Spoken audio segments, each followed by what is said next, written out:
Hey everybody, my name is Das and welcome to this video. This is another game review I'm doing, and this time it is Island Saver for the Xbox Series and the Xbox One. This game is free. If you're not an Xbox person and you're thinking about reasons to get one, there's a lot of free games. Well, I know PlayStation does as well, of course. I know there's a lot of free games on both consoles, but for me, there's a lot of good free games on the Xbox store. So if you wanted to get a series or a one, there's dozens of games you can play without spending any money.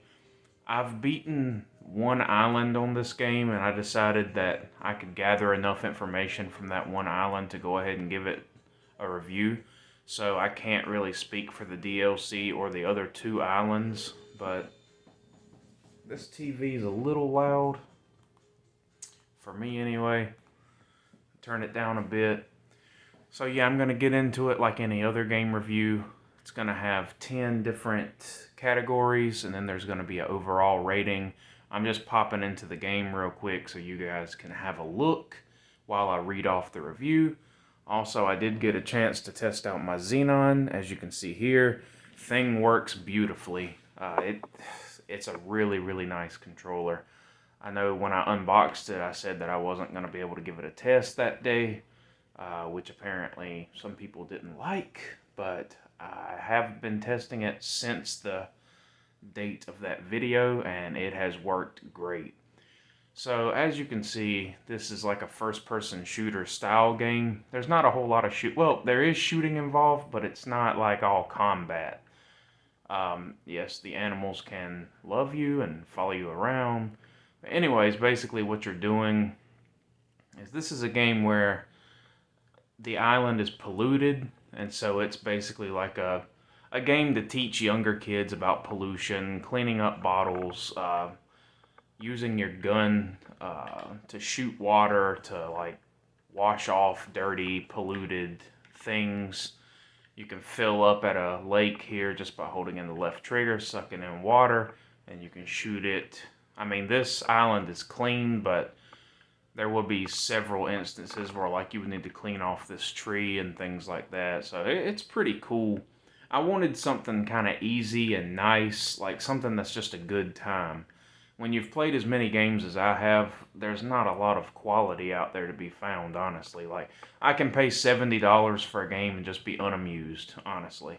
Like, this is a completely free game, but it's the aspects of the game that makes me appreciate it. So I'm going to go ahead and get into the list so this video won't be too long.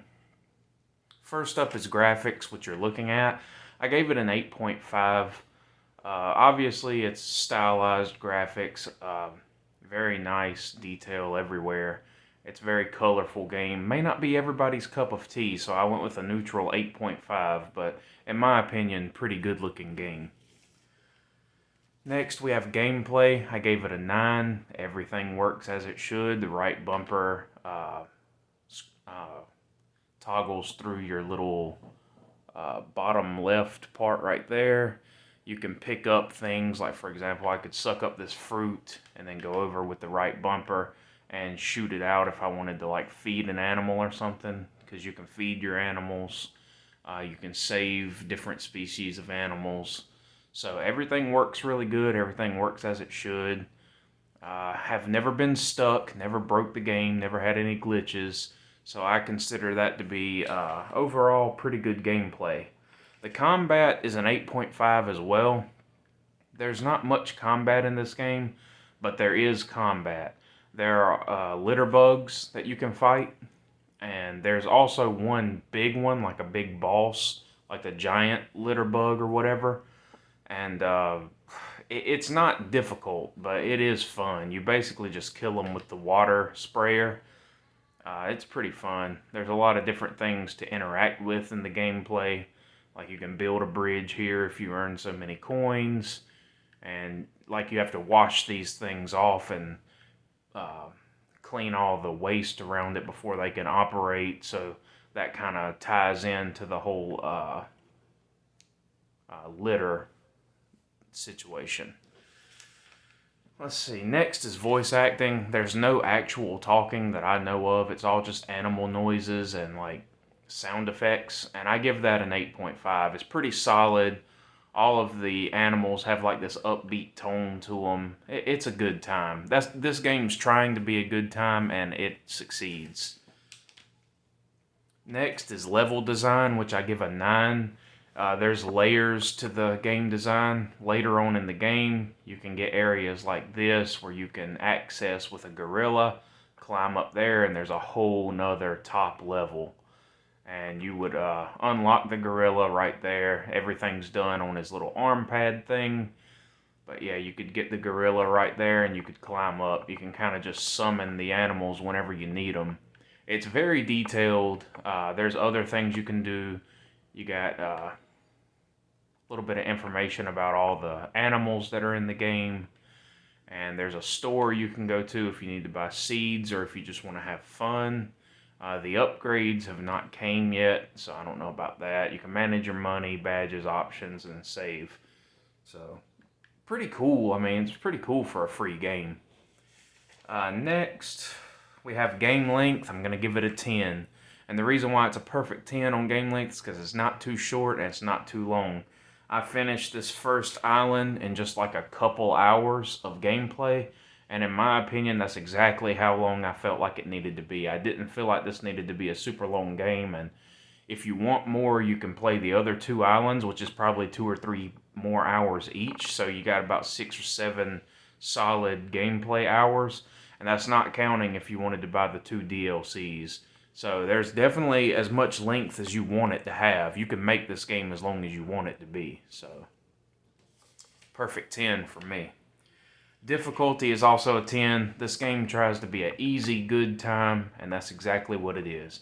It's easy, it's nice, it's relaxing, it's perfect in my opinion for what I need right now. I have stress and anxiety and things like that, and this game just kind of cures it for a little while. So definitely very nice. I didn't want anything too difficult. Next is content and secrets. I gave that a 9. There's not a ton. I actually, the 9 is probably generous. I gave it a 9, but there's not a ton of collectibles. There are ways you can get doubloons in this game, which I can show you over here somewhere. There's also a sprint if you need. In this in several sections of the game, you have this bank. As you can see up there, I have 711 doubloons. There are different ways you can earn those doubloons, so I consider that to be like a collectible type thing. You could store it in the bank so that you don't have to carry it on your person. So there's that, and then there's also hidden eggs throughout the level, which you can't see because I've collected them all, but they'll be like up there on the top, and they'll be hidden behind rocks and in paths. So there are collectibles. It's probably more like an 8, but I enjoyed it so much and it was so well balanced, I felt like the collectibles earned a 9 in this case. Achievements, I'm going to give it a 9. It would be a perfect 10. This game is very rewarding. Like, you can get a total of 2,000 gamer score in achievements from it. But the reason why I gave it a 9 instead of a 10, some of those achievements require you to buy the DLC. The DLC is only like under $5 a piece for each island, but still, there are some people out there that's not going to be able to afford or not going to want to buy those DLCs, so I can't guarantee that everybody would get the full 2,000 from their experience. So with that said, I had to be realistic and just give it a 9. Lastly, we go to the total. So out of the 10 aspects that I based this game on, it got a 90.5 out of 100. Out of the 2 reviews I've done on my channel since coming back to YouTube, this is the highest scoring, so this is a highly, highly recommended video game. For anybody who wants this style of game, kind of like a relaxing thing to just kind of not try so hard. You don't have to be a try hard in this game. Just kind of enjoy the view, enjoy the secrets, enjoy the animals, and just enjoy all the little aspects that this game has to offer. So it's really recommended. Go get yourself an Xbox One or an Xbox Series S or a Series X. It will work fine on all three. So thank you guys for checking out this video with me, and I will see you guys next time. Take care.